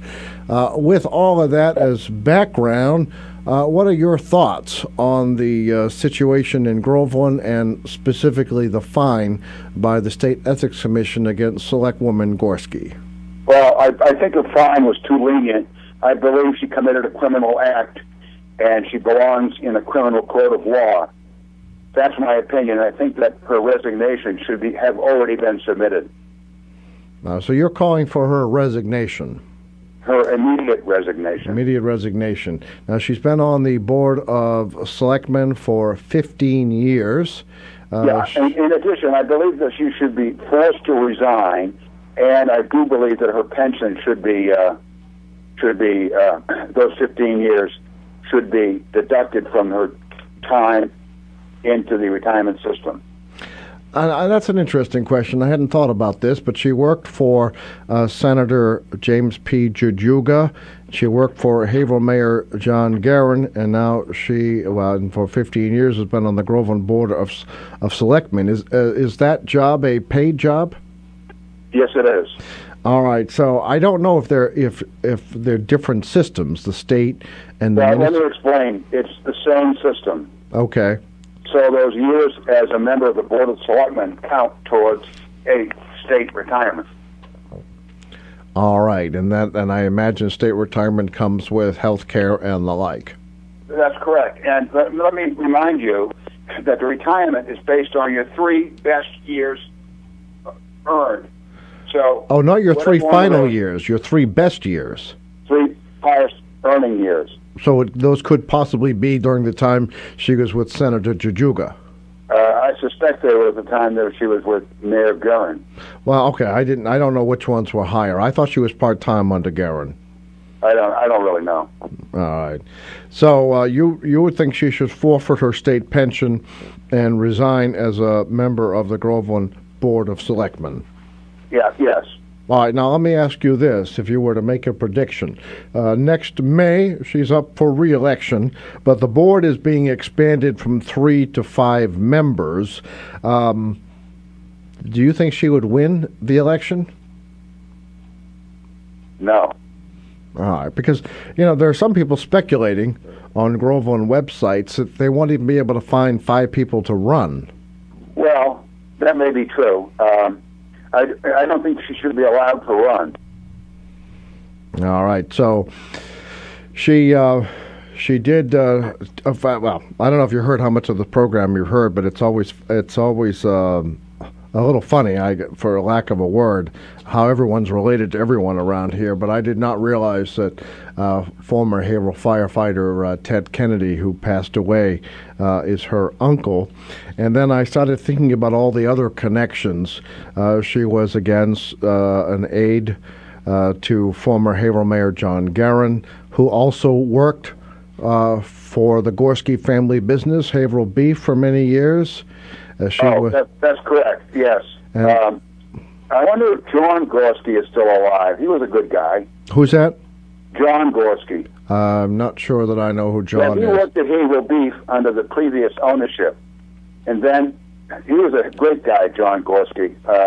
Anyway, that's all. And I'm sad to hear that Ted Kennedy died. He was from South Groveland, lived on Landon Avenue, was a very nice guy, did a lot for the city. It's too bad he moved out of Groveland and didn't run for selectman instead of his cousin. Oh, I see. Yeah, I think he moved to Atkinson in later years. Okay, I know he lived in South Groveland on Landon Avenue for many, many years when I was a kid. Yeah, it's funny, though, how all these connections, and people say, well, why are you covering this Groveland story, especially after you've been banned on Groveland television? But it's also a Haverhill story. Lots of Haverhill connections between... Well, anytime there's a story about corrupt government, it needs to be reported widely. All right. I thought you were going to say anytime there's a story about corrupt government, it involves Haverhill. No, I think you're more likely to find more in Groveland. Well, I've often wondered in these small towns whether they can get away with more because they don't have a lot of media covering them. Well, I think, I don't really know. So, Jack, could you summarize what the issues were that got WHAV and your show banned on Groveland television? It was something to do with septic systems. I was very concerned about how septic systems being allowed to be installed on the watershed of Johnson's Pond, a backup drinking water supply for the city of Haverhill. And lo and behold, one of the first septic systems to be approved well within the 400-foot state guideline was, in fact, one submitted by Selectwoman Gorski. All right, for herself? Well, it was for herself, yes, or a member of her family. The application was submitted by her or a family member. When I was in the Board of Health, we had a 500-foot buffer zone, And we lowered that to 400 feet to be in line with the state regulations. And as soon as I left the Board of Health, she miraculously somehow got a permit from the town of Groveland. Okay. Now, do you think, after all these years, that if you recall, even our allies at the Eagle Tribune and the Haverhill Gazette could not make sense of this story? Do you think Selectwoman Gorski was actually the one who pulled the plug, figuratively, on... I don't really know. I hesitate to say, but if I were a betting man, I'd go down a mesquite down the road here and put $100 on that she did. I don't know. All right. We never did get to the bottom of that story, but I will say that in talking with her... Groveland is extremely lucky that I didn't go to federal court and file a suit. Oh, on First Amendment grounds. That's right. Yeah, because that in itself, in my mind, is a criminal act, and who's ever behind it belongs behind bars. Yes, because it's a government trying to control the media, which is protected under the First Amendment. And people say, well, wait a minute, that's cable. But public access cable is exactly that, public access. And WHAV is a member of the public. That's right. Well, but besides the point, Groveland Community TV is an embarrassment now. If you try to watch it, you can't. There's no sound that you can really hear. Yeah, because you were back in the area for a while, and I guess you were in Groveland. So you found no sound on Groveland Community Television? No. Or they're barely audible. Oh. It's an embarrassment. Yeah, I don't know what happened to that TV board they had. But Mrs. Gorski did leave the door open today in my discussion with her about WHAV coming back. What I think you need to do is find out who closed the door. Yeah, it may very well be, to give everyone the benefit of the doubt, that it's just someone who thought they were doing the right thing, supporting their boss, the selectman. And maybe not. But you had, on your program, if I recall correctly, you had Selectman William Dark on the program. Currently a member of the Board of Assessors. And he... After the retirement story that I told you before.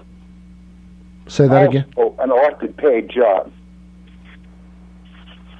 So, I'm sorry, he's getting retirement pension? Well, no. He is eligible for a retirement, because Board of Assessors is an elected paid position. Thus, that counts as full-time employment under the state retirement system. Oh, the Board of Assessors is a paid position in Groveland? Yes, it is. Oh, does it pay better than the selectmen? I think Bill Dock was smart to get off the Board of Selectmen. Now, he's what? He's also a dentist, is that right? Yes, he is. All right. Well, maybe... Waste his time. Of course. Bill Dock is a good guy. I think he's honorable.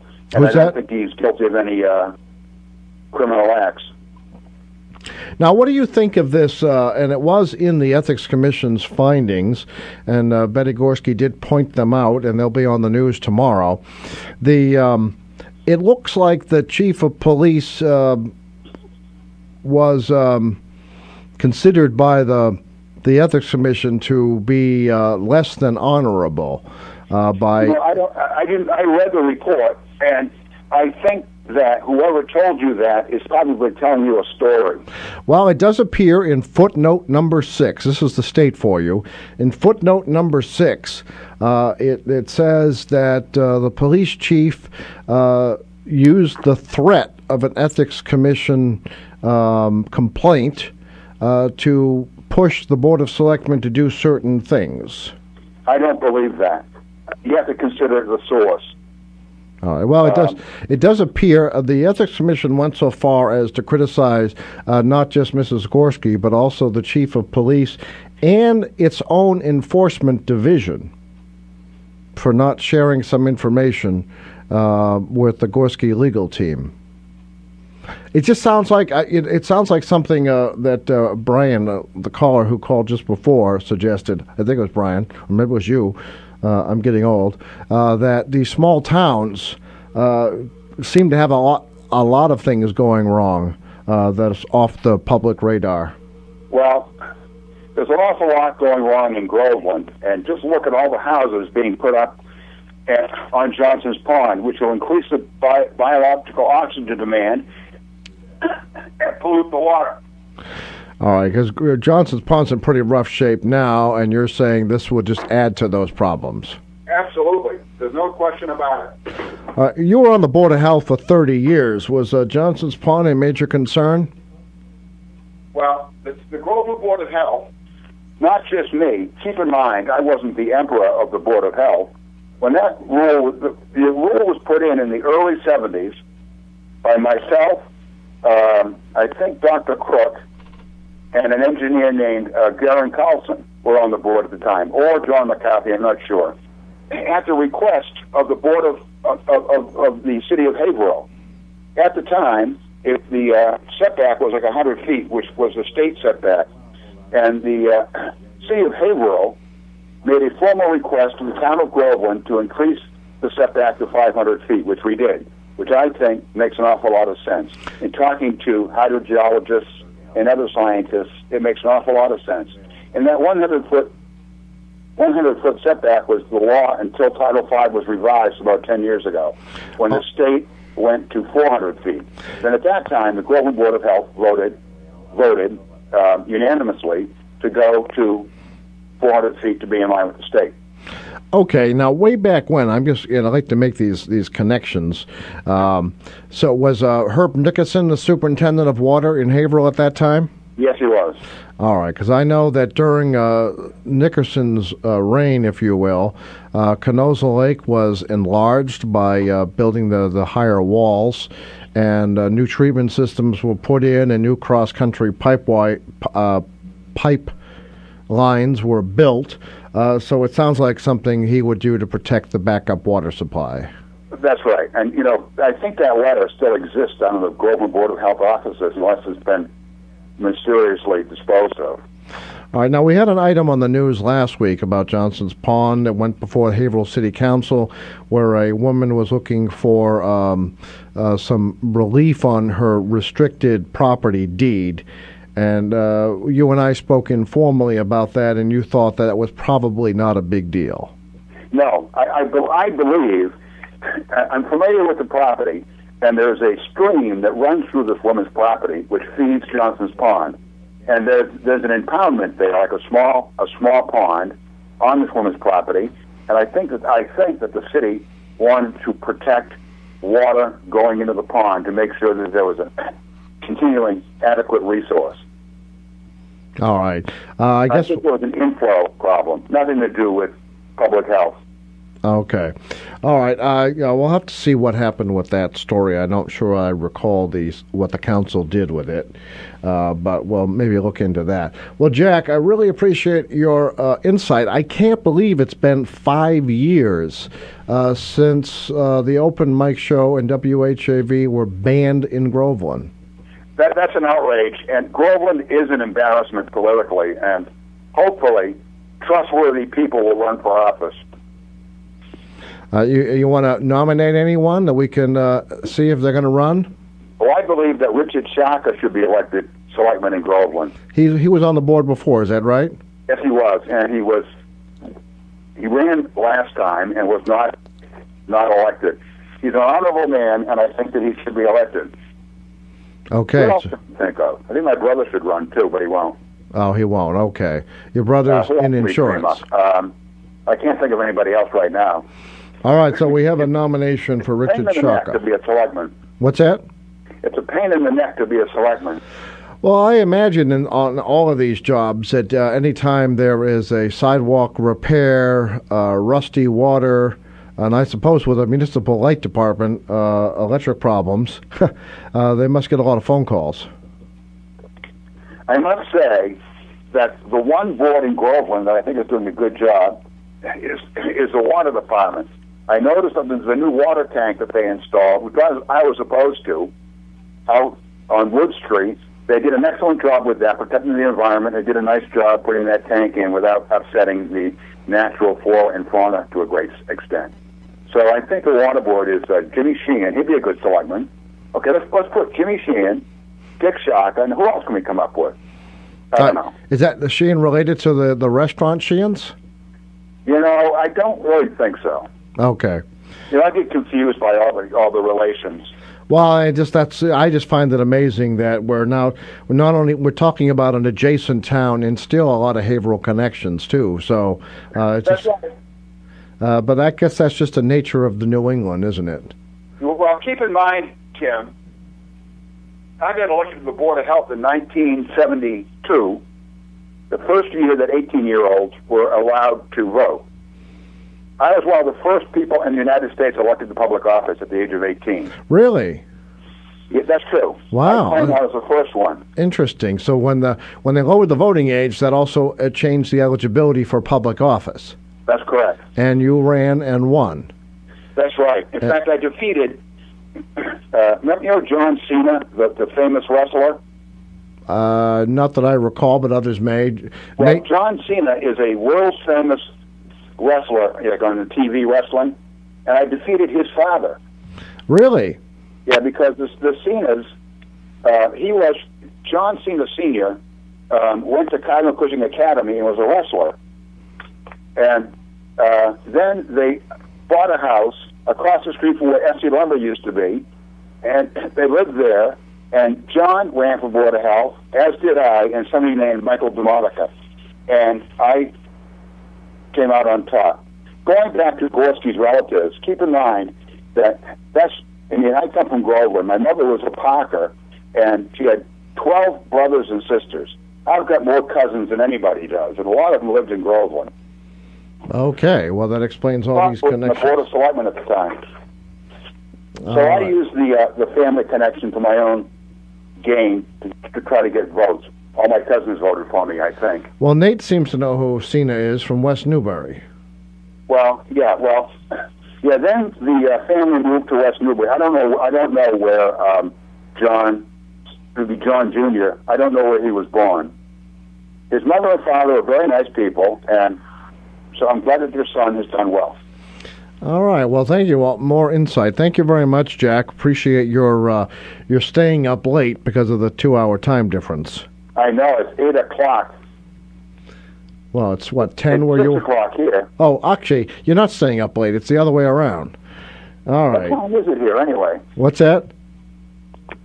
Oh, it's only 6 o'clock here. Oh, all right. That's why we couldn't reach you. You were out doing your afternoon chores. I was out checking the mailbox to see if Santa came. A little early. Actually, I don't know why I wasn't thinking. Of course, it's the other way around on time. All right, Speaking of Santa, I'm sure I get a fabulous prize for this interview. Yeah, you know what? We'll look into the gift bag from Kimball Tavern Antiques and see if the judges find something to send you so that you'll at least get something in your stocking besides coal from... I need a 2015 calendar. Yeah, I don't know if we have any of those. I think Nate is recognizing that is a call to him. All right, we'll see. I need a 2015 calendar. Maybe we'll do our own HAV calendar. That would be a good idea. Pictures of different personalities over the years, then, things like that. All right, Jack, that's a good suggestion. You'll get a commission on that, too. Okay, good. All right. What do you mean, two? What's that? What do you mean, two? What else do I get a commission on? Whatever we can get Nate to wrestle out of his pockets. Okay, keep in mind also that I bought my mother's Christmas presents at Kimball Tavern Antiques. Actually, I've said that for several weeks in a row. I didn't mention it tonight, though. But yes, you can still do all your shopping locally if you plan right. You can go to Kimball Tavern Antiques, and my mother insisted on opening her Christmas presents for me before I left there, shortly after Thanksgiving. Oh, I was afraid to say on the air. I was very happy with the presents that I got her. So, Jack Bevelaqua approved. Go down and see Woody at Kimball Tavern Antiques, and reasonably priced gifts for the antique lovers in your family. I had been hesitant to say who you were giving the gifts to because I didn't want to give them away, but she's already opened her gifts. That's right. From Kimball Tavern Antiques. That's right. All right, I'll tell you what, Jack, we're going to have to go to news, and after that, we're going to rerun that trivia question for Kimball Tavern Antiques. What's the trivia question? Oh, you want to take a chance? What's the question? All right, so this is a three-parter. Before the Santa Parade started 50 years ago in Haverhill, there was another major activity. It was a Christmas party. It started at what location? That's the first. It became so big it had to move to what location? That's the second question. And who played Santa Claus? That's the third question. Mr. Ouellette was Santa Claus. EJ's father, I think his name was Ernest or Edward, was Santa. It was a Macy's parade, and they had to be moved to New York. No, I'm afraid that none of those answers match up with Woody's criteria. But, Woody isn't always right, so I'll take the prize, Woody. Thanks a lot. EJ's father was Santa. I'll tell you what. We're going to send that to Woody for consideration. I don't think you win this, but maybe he'll give you a consolation prize. Okay, good. All right.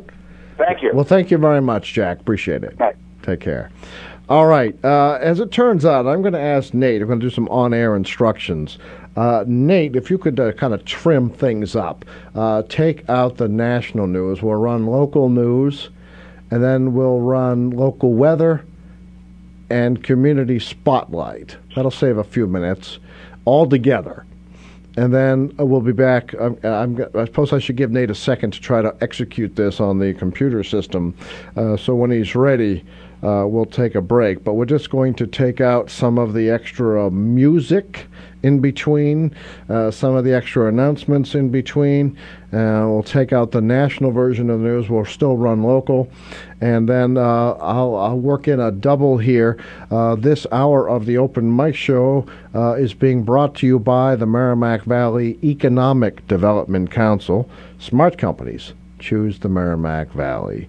I think, Nate, it's safe to at least start the local news, and then we'll be back after that. Open Mic! Tim Coco and the Open Mic will be right back. Get in on the action. Call 978-374-1900 or email tcoco@whav.net. If you are enjoying this program, please consider making a donation right now. Your donations to not-for-profit WHAV help keep these vital community services on the air. Donate online at www.whav.net. Here's what's happening in local news. The Haverhill City Council is expected to take action Tuesday on postponed matters, including revisions to an order of taking for the Harbor Place development project on Merrimack Street. On the agenda, councilors are being asked to amend an order of taking by eminent domain for temporary and permanent easements at the rear of 5666 Merrimack Street, including easements for piling and access and utilities for the Harbor Place project. Construction would occur at the former Woolworth building and extend to several other buildings along the southerly side of Merrimack Street. In a letter to the council, City Solicitor William D. Cox Jr. recommends an amended order be substituted for an order passed by the council on November 18, and that the council override the mayor's veto of an award of $10,000 in damages to current property owner D.R. Locke, LLC. An updated appraisal of loss in value to the 5666 Merrimack Street property, with the easements, if approved, affirms the $10,000 as compensation. The Haverhill City Council meets at 7 p.m. Tuesday in council chambers at Haverhill City Hall. A Haverhill man is arrested by police Sunday on a charge of rape of a child following an investigation. Haverhill police report 30-year-old Joyce LaFortune of Haverhill was arrested at 7:20 a.m. Sunday at 2 Lamoille Avenue on a warrant charging him with rape of a child. He is due to be arraigned in Haverhill District Court. 3 local people, including a Lawrence woman, are due in court to face drunk driving charges from Haverhill police in separate arrests over the weekend. Police report 50-year-old Darla Lucier of Haverhill was arrested at 6:15 p.m. Sunday at 74 Jefferson Street. She is charged with operating a motor vehicle under the influence of liquor and leaving the scene of an accident. At 2:30 a.m. Saturday, Haverhill police arrested 25-year-old Diana M. Romero of Lawrence on charges of operating a motor vehicle under the influence of liquor and a marked lanes violation. The arrest occurred at 21 Wingate Street. At 8:35 p.m. Friday on South Elm Street, police arrested 56-year-old Deborah DeBlois of Haverhill on charges of operating under the influence of liquor and a marked lanes violation. Arthur T. DeMoulis completed his $1.6 billion buyout of the DeMoulis Market Basket chain Friday afternoon.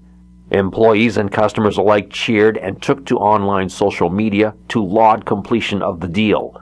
DeMoulas and family allies formally took ownership of the slightly more than half of the company they did not already own. The deal brings Arthur T. back as CEO of Market Baskets 6 months after the board, in majority control by rival relatives, fired him and 2 other executives. Customers and workers conducted rallies, protests, and a shopper boycott last summer in a successful effort to have the popular boss reinstated. In local high school sports, the Whittier Tech Wildcats boys varsity and junior varsity basketball squads square off at home against Northeast. For more scheduled details, visit WHAV.net. Remember, WHAV is the only Haverhill-based news source, and it's always free.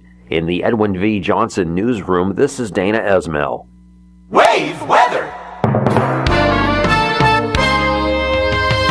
I'm WHAV meteorologist Gary Best with wave weather. For the Merrimack Valley, increasing clouds expected through the night. Temperatures upper 20s to low 30s, may rise a bit by morning. And then during the day on Tuesday, mostly cloudy skies. Temperatures up near 40 or so. Rain showers at night, 35 to 40. Showers ending Wednesday morning. Breaking clouds during the afternoon. Temperatures up in the 40s. Partly sunny, cooler on Thursday. I'm Gary Best. Your next wave weather coming up in 30 minutes. Open mic.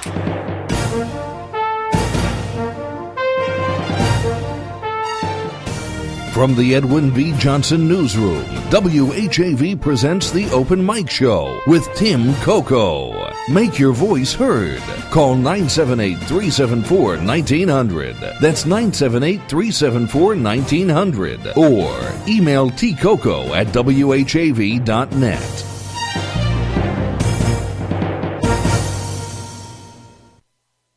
Welcome back to the Open Mic Show, a 50-year staple of democracy in the Merrimack Valley. This hour of the Open Mic Show being brought to you by the Merrimack Valley Economic Development Council.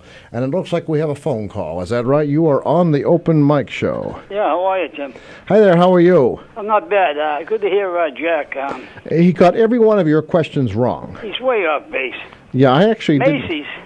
Eddie Roulette, I think it was EJ's grandfather. Might have been Santa Claus at some function. He was the old dog officer. Well, and of course, Macy's hasn't been in Haverhill since, what, 1885? Oh, it was a wild guess. We'll give him the booby prize. All right. What's the booby prize? Let's come up with something fun. Maybe Broken glass? I got an old calendar for him. I got a calendar. I'll have to send it to him. All right. Get his address if he's listening. Tell him to send me his address. I'll send him a calendar. But anyway, what was I was going to talk about? Oh, I'm going to give you a clue. The first one. If she's got somebody said they had 2 parts of the question, I think. Yeah, but she was afraid to give away. She was afraid to give away her two answers because it would give it away. All right, I'm gonna give a clue to the first part. The first part was the building was near the old the Armory, where the Armory is now. So. All right, so the Christmas party began at a building near the Armory. Yeah, that's close. But then I heard Jack. I heard him talking about Groveland. Actually, my family we were big in Groveland. You talked about Groveland and Haverhill, and we're big in Haverhill now, but we were big in Groveland and Raleigh. Yeah, many connections between all these communities. Yeah, like my 8th removed grandfather's buried in the Groveland Riverview Cemetery. He was buried in 1769, before the Revolution. 1769, wow. Any way you can show the library down there? Of the town? Yeah, you've got the Groveland Town Hall there. If you could show the Langley Adams library. Yeah, that's to the left of this? Yeah. I'm not sure I have it handy. It's named after Captain J.B. Adams, who is my J.B. Adams got the Medal of Honor during the Civil War, one of the battles of Cemetery Ridge, Cemetery Hill. He's my great uncle. Really? Okay. Yeah, he's my great grandmother Mary's brother. Yeah, the library used to be down closer to the square, right? That's right.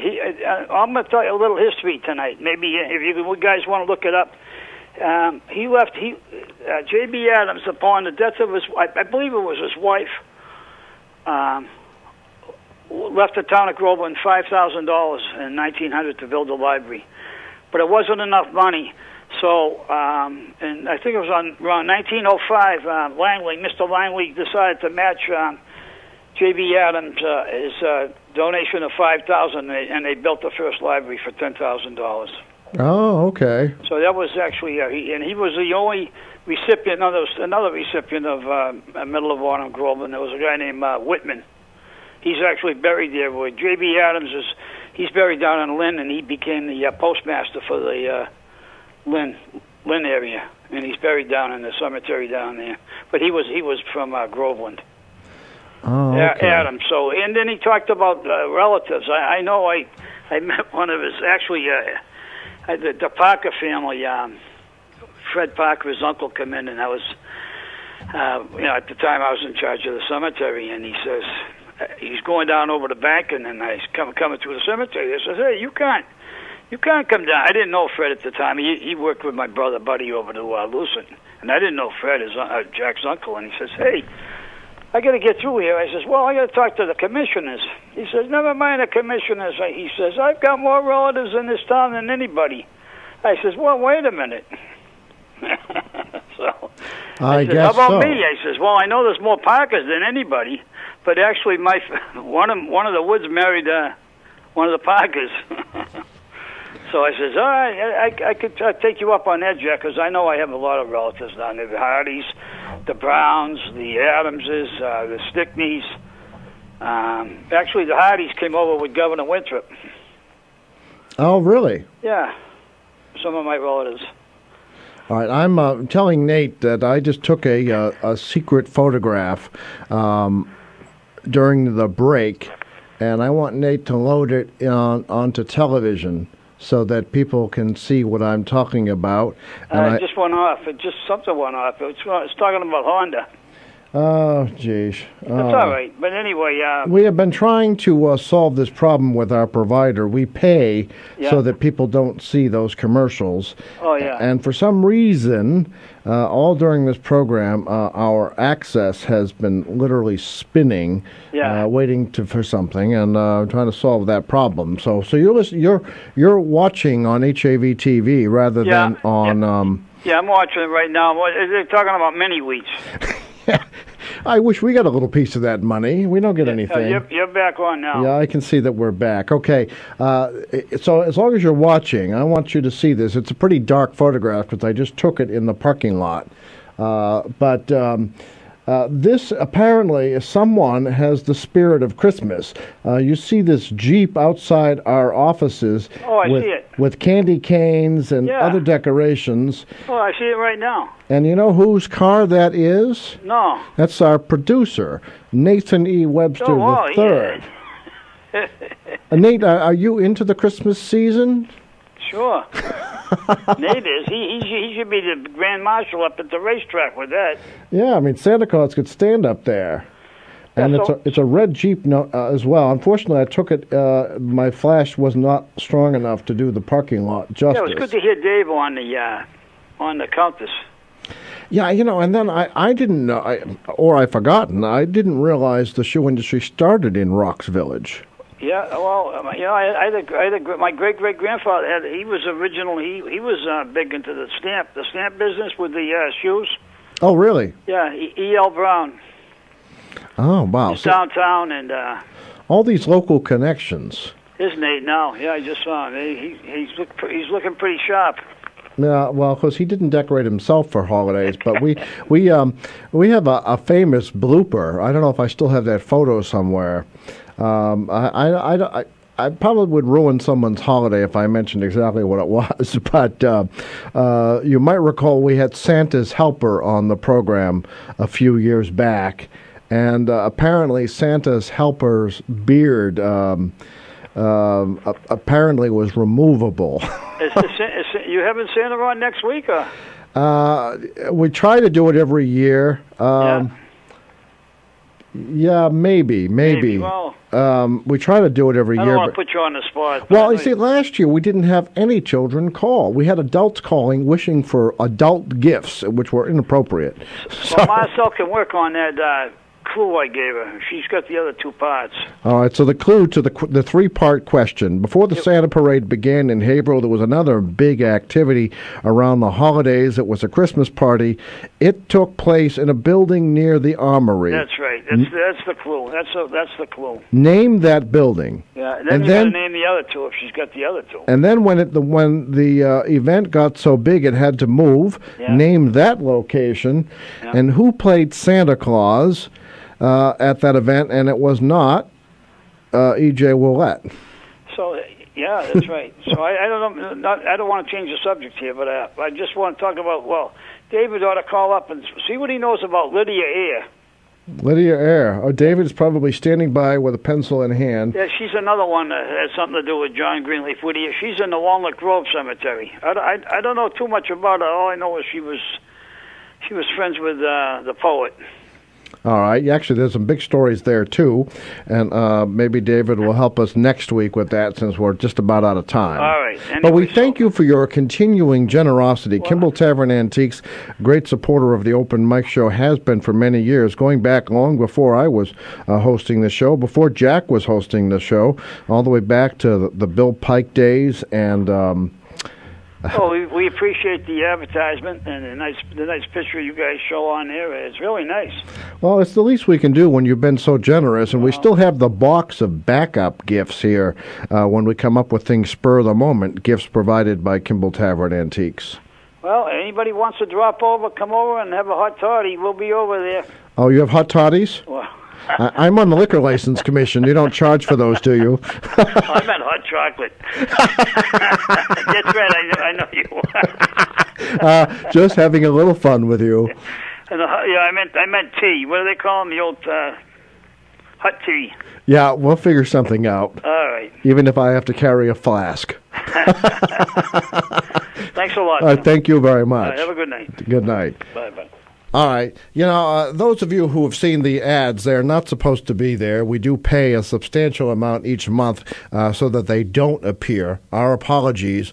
We're going to take this up with our TV provider and work on that and hopefully have it resolved by next time. But anyway, I think before we get thrown off the air, why don't we call it a night? And we'll be back with more of the Open Mic Show next week.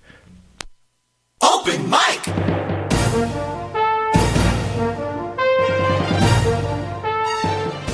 Join Tim Coco live on the Open Mic again next Monday night at 6:30. The opinions expressed on the Open Mic Show are not necessarily those of WHAV, its underwriters, or affiliated stations. The Open Mic Show came to you from the Edwin V. Johnson Newsroom.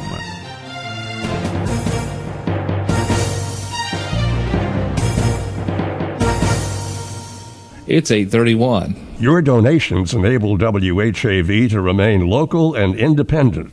Consider giving what you can afford at WHAV.net. Catch the wave! Hi, I'm meteorologist Gary Best. Do you need to know if it's going to be hot or cold, wet or dry? Well, find out every half hour, 7 days a week with Wave Weather. I'll keep you in touch with up-to-the-minute reports covering the greater Merrimack Valley and beyond. It's WHAV for accurate weather when you want it. Wave Weather! I'm WHAV meteorologist Gary Best with Wave Weather. For the Merrimack Valley, increasing clouds expected through the night. Temperatures upper 20s to low 30s may rise a bit by morning. And then during the day on Tuesday, mostly cloudy skies. Temperatures up near 40 or so. Rain showers at night, 35 to 40. Showers ending Wednesday morning. Breaking clouds during the afternoon. Temperatures up in the 40s. Partly sunny, cooler on Thursday. I'm Gary Best. Your next Wave Weather coming up in 30 minutes.